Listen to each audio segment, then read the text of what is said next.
मौके कहाँ बन रहे हैं सुशील जी की आजकल ज़ुबान पर शायद सरस्वती बैठी हुई है, क्योंकि जो भी कॉल उन्होंने ली है वो सारी की सारी सही बैठी।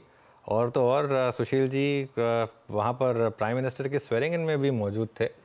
तो सुशील जी, गुड मॉर्निंग। काफ़ी मेहरबान है इस समय आपके ऊपर। आई थिंक भगवान की काफ़ी कृपा है, तो वो ऐसी बनी रहे। और अब बताइए, अगली बिग बोल्ड कॉल क्या है मार्केट के लिए? तो ये ऐसी शुभकामनाओं के लिए बड़ा धन्यवाद। भगवान की कृपा तो खैर शुरू से ही है, बट कभी कभी हम अपनी हरकतें कर बैठते हैं। तो देखिए, मोटी बात मैं जो पहले आपसे कहूं, पीसीआर से अनुरोध है कि कृपया मेरे स्क्रीन से इस चार्ट को शेयर करें। देखिए, मुझे लगता है इस साल में हमें निफ्टी पे 20,400 और बैंक निफ्टी पे 42,000 का फिगर भी मिल सकता है, पूरी संभावना है। पर उसके पहले अभी फिलहाल जो तगड़ी रैली चल रही है 4 जून के क्रैश के बाद से, उसमें एक बार पहले 24,400 का ये आंकड़ा निफ्टी पर आप ये ट्रेडिंग रेजिस्टेंसेस को कनेक्ट करो। 24,400 का प्रोजेक्शन खोजना बिल्कुल भी कठिन नहीं है, और ये कॉल हमारा ट्रिगर होगा।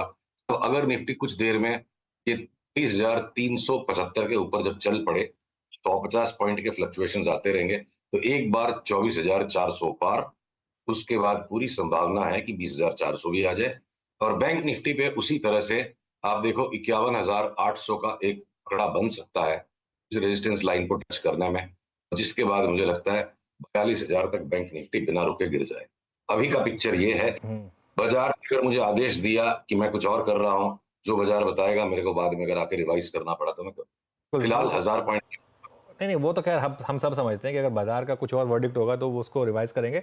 लेकिन पहले इस 24,400 की अप्रोच समझते हैं। इस 24,400 की अप्रोच में फिर कौन से स्टॉक्स, पहले निफ्टी की बात कर लेते हैं, निफ्टी में कौन से स्टॉक्स इसको लीड कर सकते हैं?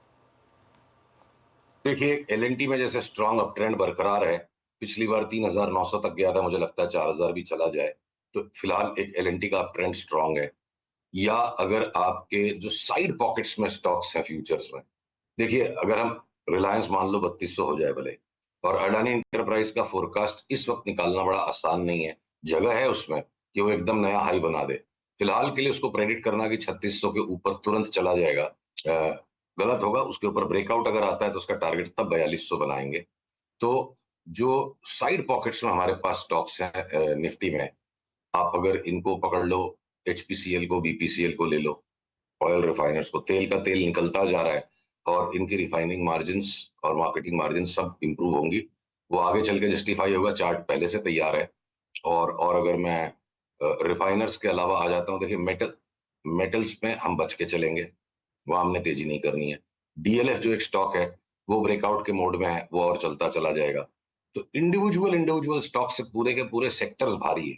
ऑटोस अगर पूरी तरह से भारी है, मेटल्स अगर पूरी तरह से भारी है, तो एक रिलायंस, क्या पता अडानी इंटरप्राइजेस भी पार्टी को वापस ज्वाइन कर ले, लार्सन एंड टूब्रो है, रिफाइनर्स हैं, सीमेंट के कुछ स्टॉक्स उछलेंगे।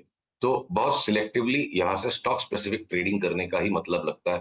थीमेटिक जो स्टॉक्स है, मान लीजिए रेलवेज निफ्टी पे नहीं है, एक उदाहरण के तौर पे कह रहा हूँ, अब अश्विनी वैष्णव जी लौट गए रेलवेज के स्टॉक्स में, पार्टी मन रही है, तो यहाँ से ले करके कोई सस्टेनेबल ट्रेंड मिल जाए ऐसा नहीं, 3-4 दिन में ये पार्टी 15-20% की रैली देके फुस हो जाएगी।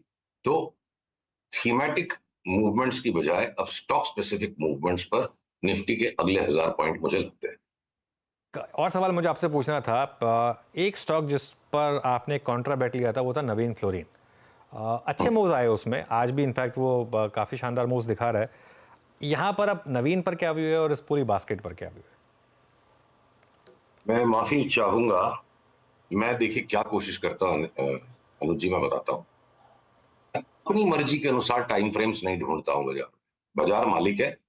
तो अगर बाजार की चार्ट्स का स्ट्रक्चर केमिकल्स में ये कि इनमें ट्रेडिंग करने के बजाय होल्ड करके बैठो, निफ्टी के व्यू के साथ इसको मिक्स मत करो, तो 6 महीने में इनमें सब में 30-40% की मूव लगती है। तो मैं उसी पे बरकरार रहना चाहूंगा। जहां रोज की ट्रेडिंग करने लायक चार्ट पैटर्न से, वहां पे हम रोज की ट्रेडिंग करेंगे। तो कोई नवीन फ्लोराइड में 100-200 रुपए की घटवट आ जाए, हमारा व्यू ये 5,000 का भाव आ जाएगा 6 महीने में, हो सकता है जल्दी भी आ जाए, तो मैं इस पर ट्रेडिंग करने की कोशिश नहीं करूंगा रुचि। लेके बैठना है तब बनेगा पैसा। सुशील जी नमस्कार, वीरेंद्र बोल रहा हूँ। नमस्कार। उस आई थिंक 4 जून को जब इलेक्शन वर्डिक्ट आ रहा था, और जब बाजार कोलैप्स हो रहा था, एक सेक्टर ने आके अपनी प्रेजेंस को फील कराया था कि जनाब मैं भी हूँ, थोड़ा ध्यान मुझ पर भी दीजिए, और वो था एफएमसीजी। उस दिन आप डाबर को देखिए, मैरिको को देखिए, एचयूएल को देखिए। एफएमसीजी पर आपका व्यू क्या है सुशील जी इस वक्त, और कौन से स्टॉक्स पे ज़्यादा आप इस वक्त कंस्ट्रक्टिव हैं? देखिए, एफएमसीजी पे हमने इलेक्शन के परिणाम आने के 1 महीने पहले से तेजी लगाना शुरू कर दी थी, जिसके अंदर एक्सपोजर को हम बढ़ाते चले गए थे, जिसकी थीसिस एक चार्ट्स के ऊपर, चार्ट्स पहले इशारा करती हैं, फिर सोचना पड़ता है कि क्या लॉजिक बन सकती है। तो भय का एक वातावरण आ सकता है, ये चार्ट्स ने पहले से संकेत दे दिया था। और जब जब बाजार में भय का वातावरण आता है और अगर फंड मैनेजर्स कंपेल्ड है अपने एक्सपोजर्स को पेयर डाउन करने के लिए, तो एक पॉइंट के आगे एक्सेस कैश नहीं होल्ड कर सकते। तो सेफ हेवन बाइंग जो है ना, एफएमसीजी के स्टॉक्स को लास्ट सेक्टर बना देती है कि इनमें लास्ट की तेजी आती है, और ये बहुत समय से दबे हुए थे। तो अब ये जो ब्रेकआउट आ गया और अच्छी चाल इनमें आ गई, थोड़ा बहुत ही कंसोलिडेट अगर करेंगे भी, तो मुझे कोई संकोच नहीं है ये विचार को बनाए रखने में, जो जो हम कि हिंदुस्तान लीवर 3,000-3,200 का भाव अगर हो जाए, या आपके टाटा कंज्यूमर यहाँ से भी 300 रुपया बढ़ जाए, या कोई सा ऐसा स्टॉक एफएमसीजी में मुझे इस वक्त नहीं दिखता है जिसको आप शॉर्ट करके पैसे कमा सको। देर सवेर इन सब में अभी भी 15 से 20% तक की जगह बाकी है, और चाहे वो ब्रिटानिया हो, चाहे नेस्ले हो, हमने चारों तरफ सब में ही तेजी की है। तो हम पकड़ के आराम से बैठेंगे, इनमें रोज की ट्रेडिंग नहीं करेंगे। आप जुबिलेंट फूडवर्क्स जो आपका फेवरेट स्टॉक है, अभी तो पिज्जा भी खूब बिकने लग गई है, सबके माइंड में पिज्जा खूब बिक रही है। जुबिलेंट फूडवर्क्स पे आप और मैं लगातार बार-बार बात करते आ रहे हैं कि इसमें भी आराम से 100-150 रुपए की जगह और बची है। तो वो बिल्कुल व्यू बरकरार है। एफएमसीजी की कोई लॉन्ग पोजीशंस को या इन्वेस्टमेंट्स को छेड़छाड़ करने की मुझे जरा भी अभी जरूरत महसूस नहीं हो रही है। अच्छा सुशील जी, समय की कमी है, पर एक प्रश्न वाजिब रोज़ हर इंटरेक्शन में बनता है। मल्टी बैगर आइडियाज़, कुछ मूव्स जो आप अपेक्षा कर रहे हैं अगले, जो आपकी 24-400 की टिप्पणी है उसमें अच्छा मूव दे सकते हैं, वो कौन से होंगे आज के लिए? निफ्टी को एक बार साइड रख के, जब मल्टी बैगर्स को देखते हैं ना, तो निफ्टी को साइड रख के सोचना चाहिए।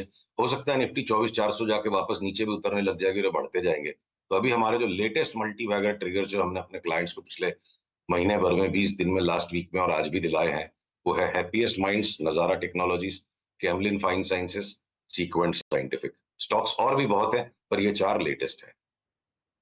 इनमें मुझे लगता है 2.5 से 3 गुना भाव हो जाए अगले 6 महीने में, साल भर में, तो कोई बड़ी बात नहीं। अच्छा, एक और सुशील जी प्रश्न एक और पूछूंगा आपसे।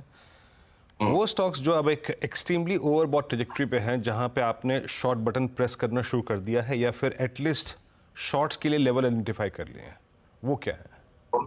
बहुत बढ़िया प्रश्न आपने पूछा, क्योंकि देखिए, एक तरफा तेजी के झोंक में लगकर रिटेल ऑडियंस को पैसे लग जाते हैं। तो जो फिलहाल लास्ट कुछ दिनों से हम अपने क्लाइंट्स को शॉर्ट सेल के रिकमेंडेशंस दे रहे हैं, वो है भारती, इंडिगो, डीवीज लैब, और मेटल्स में और ऑटोज में तो हम टाइम टू टाइम जरा सा भी रिबाउंड आते शॉर्ट पोजीशंस को इंक्रीज कर देते हैं।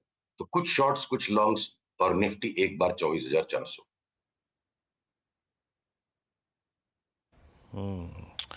चलिए, बहुत बहुत शुक्रिया सुशील जी, आप इस आज की मंत्रणा में, बातचीत में, मंगलवार की सुबह सुबह हमारे साथ मौजूद रहे, और ये बाकी के इस हफ्ते के दिन आपके लिए बेहद शानदार हैं। इन्हीं शुभकामनाओं के साथ आपको एक बार फिर से नमस्कार कहता हूँ, और अब स्वागत करते हैं अब सुमित का।